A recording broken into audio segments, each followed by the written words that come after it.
Bonjour, je m'appelle Evelyne Joss, je suis psychologue clinicienne, praticienne EMDR et hypnothérapeute. Je suis aussi à l'origine du DIU, Diplôme interuniversitaire européen, en hypnose thérapeutique à l'Université de Metz et à l'Université de Bruxelles. Nous avions déjà eu une première session dans laquelle nous avions défini l'hypnose et dans laquelle nous avions également tordu le cou à quelques fausses croyances la concernant. Dans cette seconde partie, nous allons voir comment se déroule une séance d'hypnose et quelle est son utilité dans les problèmes somatiques et dans les problèmes psychologiques. Alors, comment se déroule une séance d'hypnose? Tout d'abord, il me semble important de préciser que des entretiens préalables sont souvent nécessaires. Tous mes collègues ne le font pas, c'est-à-dire que certains de mes collègues pratiquent l'hypnose et la première séance. Je ne pense pas que ce soit une bonne idée.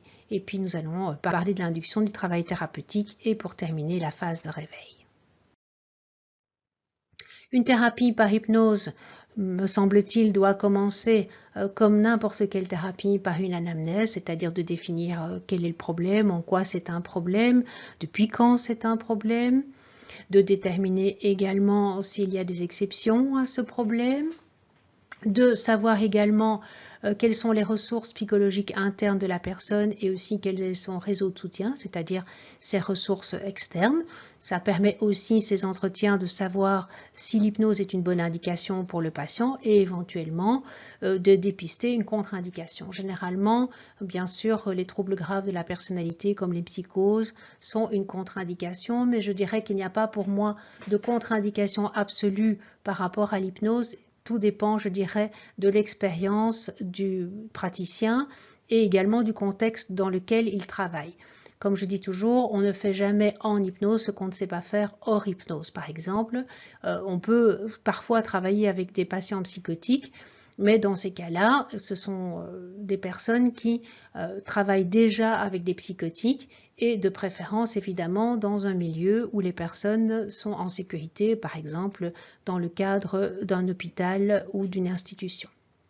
C'est important également d'évaluer la motivation de la personne à pratiquer l'hypnose, de créer la confiance, bien sûr de créer la confiance avec le thérapeute comme dans n'importe quelle thérapie, et également de créer la confiance par rapport à l'hypnose qui fait encore peur à certains patients et donc de lui permettre également de poser toutes les questions qu'il désire poser.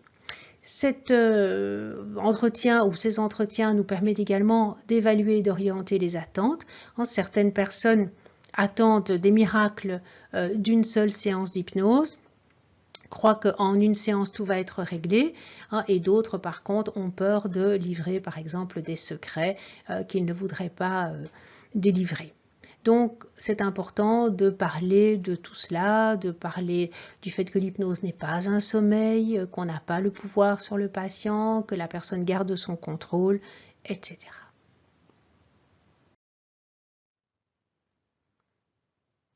La séance proprement dite d'hypnose commence par une induction.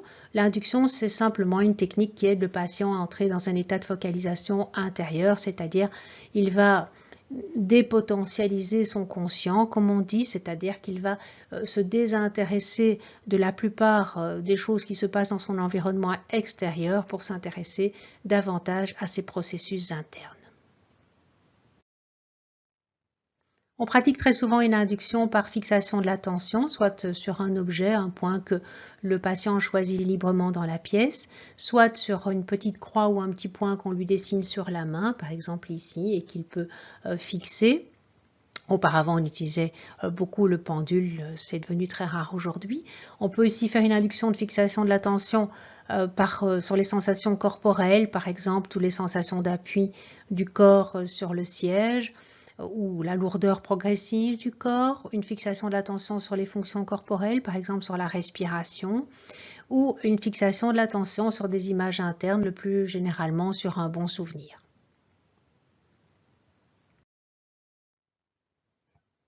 On peut également induire un état hypnotique par rupture de pattern. Un pattern, c'est une attitude ou un comportement générique face à un type de situation fréquemment rencontré. Par exemple, si je vous croise et que je vous tends la main pour vous saluer, de façon quasi réflexe, vous allez vous aussi me tendre la main. Ça, c'est un pattern, c'est un schéma dans notre société. Si maintenant je conserve votre main dans la mienne, cela va vous étonner, ça va créer une sorte de choc, ça va rompre le pattern, ça va rompre le schéma habituel. Et si en plus je prends votre main, je la lève, je la tape sur votre front et je vous dis dormez, je romps complètement le pattern. Ce type d'induction a été décrié et l'est toujours par certains collègues parce que cette façon de procéder nous vient de l'hypnose classique utilisée principalement dans les spectacles. Personnellement, je trouve que l'hypnose classique a aussi du bon et peut être pratiquée de façon tout à fait éthique par des praticiens hypnothérapeutes. C'est notamment le cas dans les urgences, dans les hôpitaux par exemple, ou quand on s'arrête au bord de la route pour aider un accidenté, on a tout intérêt à gagner du temps par rapport à l'induction et donc ce type d'induction peut être tout à fait mené de façon éthique. Et nous allons voir maintenant un petit extrait d'une manière de procéder par rupture de pattern. Bonjour Annie. Bonjour. Donc aujourd'hui on va montrer ce que c'est la Butterfly Induction qui est aussi une induction rapide. Et donc je te demande de me donner la main. Eh bien,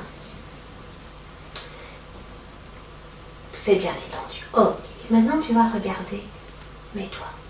Voilà, c'est bien. Juste regarder mes doigts. Rien d'autre ne compte que mes doigts. Ce sont comme des petits papillons.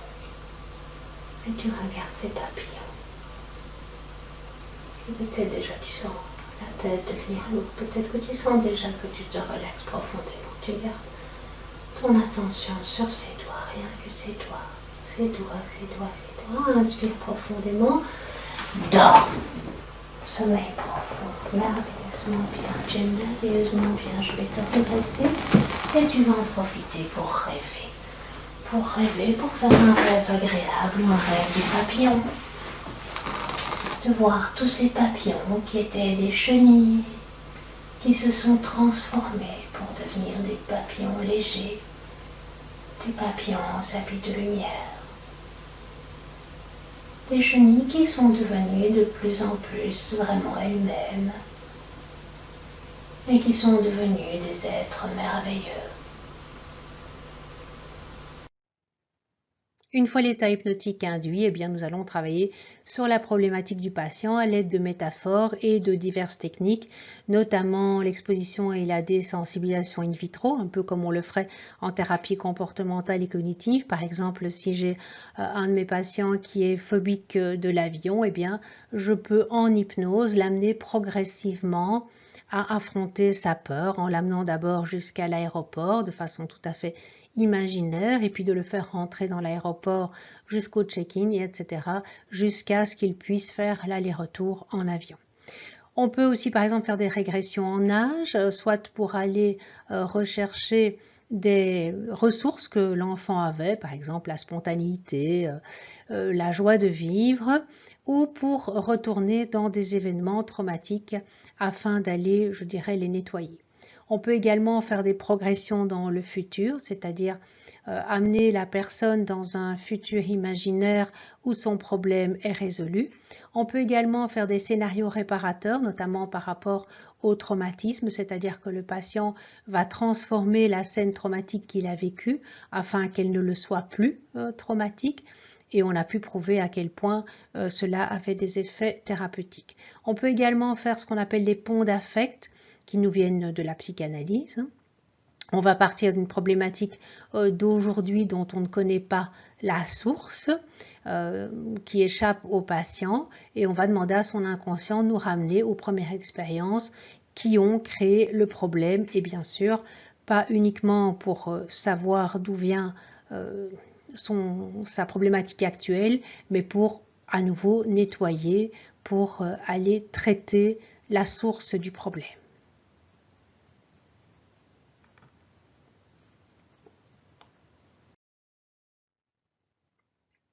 En ce qui concerne la durée des séances d'hypnose, en fait, il n'y a aucune règle. Tout cela va dépendre beaucoup de l'environnement dans lequel on travaille. Si on travaille en cabinet libéral, si on travaille par exemple à l'hôpital ou en consultation, ou si on est dentiste par exemple et qu'on utilise l'hypnose dans le cadre d'un traitement des dents. Et puis ça va dépendre aussi du thérapeute. Certaines personnes aiment travailler sur de très courtes séances alors que d'autres préfèrent travailler sur de plus longues séances. Généralement, la séance d'hypnose proprement dite dure entre 10 et 30 minutes. Alors, quelle est l'utilité de l'hypnose? Bien, l'hypnose peut être utilisée comme méthode principale de traitement ou elle peut être un complément à d'autres pratiques, que ce soit la psychanalyse, le MDR, les thérapies comportementales et cognitives, la PNL ou encore d'autres pratiques. L'hypnose permet d'atténuer et de faire disparaître les symptômes gênants, mais également d'identifier et de traiter leurs causes sous-jacentes. Certains de mes collègues ne travaillent que sur le symptôme, par exemple, quelqu'un qui se plaint d'un trouble du comportement alimentaire. Nombreux de mes collègues vont travailler sur le symptôme, c'est-à-dire sur le contrôle alimentaire. Je pense que c'est souvent aussi important d'identifier et de traiter les causes, que le symptôme n'est qu'un symptôme et qu'il faut aller rechercher la source.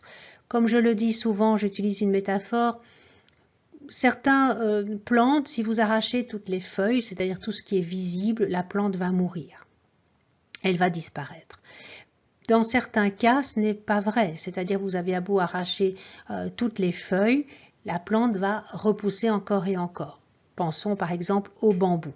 Eh bien, je dirais qu'il en est de même pour les troubles psychologiques. Dans certains cas, eh bien, effectivement, de travailler sur le symptôme va le faire disparaître et la personne va aller bien. Dans d'autres cas, vous avez beau travailler sur le symptôme, tant que vous n'avez pas identifié et traité et éradiqué la cause, eh bien, le symptôme va revenir. Donc, il me semble que l'hypnose nous permet de travailler à la fois sur les causes et à la fois d'aider les patients par rapport à leurs symptômes.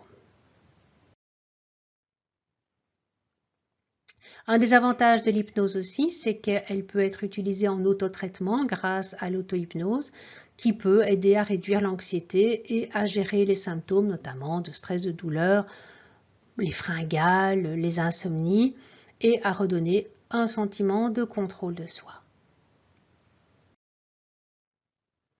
L'hypnose peut être utile dans le traitement de problèmes à caractère somatique et les maladies.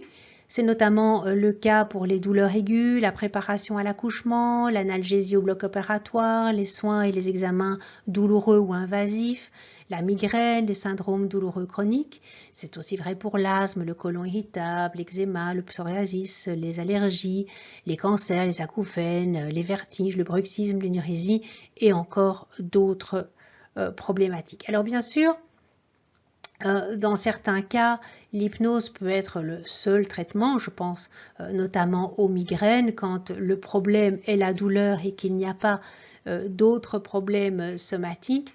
La thérapie par hypnose peut être suffisante.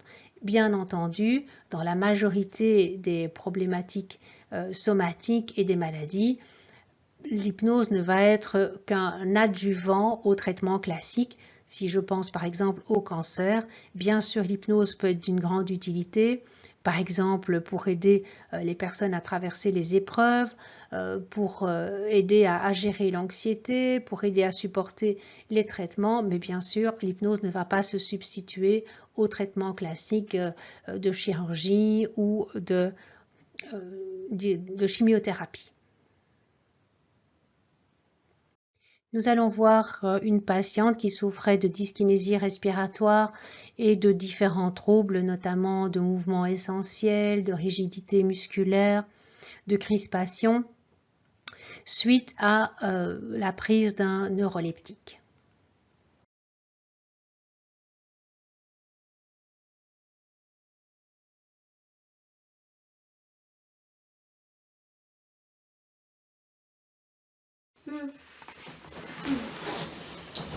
Alors, vous êtes prise comme ça depuis quand?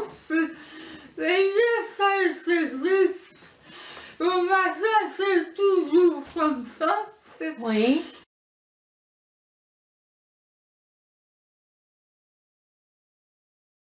Je vais très très bien, tout se passe bien. Alors bien sûr, cette patiente reste fragile et les chocs émotionnels sont pour elle malheureusement l'occasion de rechutes, mais nous avons obtenu des résultats quand même relativement surprenants.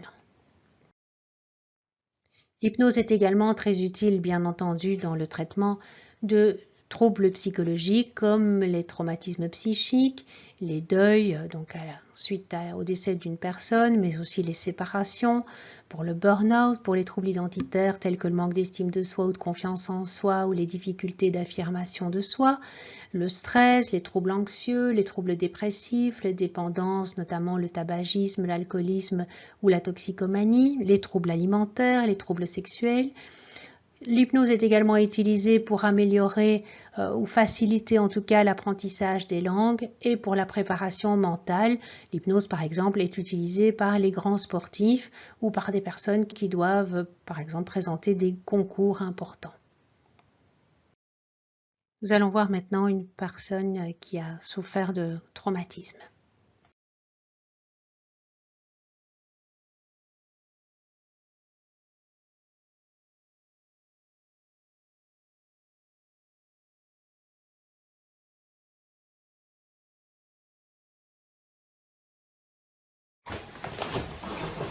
Voilà, donc on va partir du cauchemar. Donc vous rentrez dans la pièce.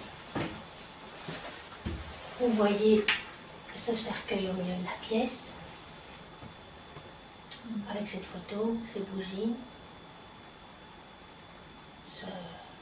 Ces mots qui viennent aussi. Hein, tu seras vraiment jusqu'à ton dernier souffle, comme si il voulait que vous soyez morte pour pouvoir vous avoir à lui.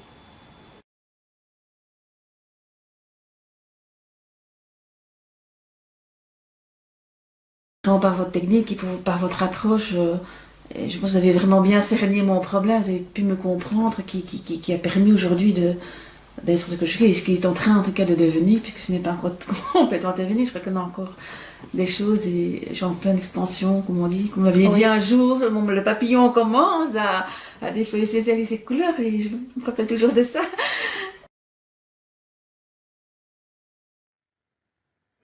Alors si l'hypnose peut être utile dans de nombreuses situations, l'hypnose ne fait pas tout, notamment l'hypnose ne fait pas encore le café.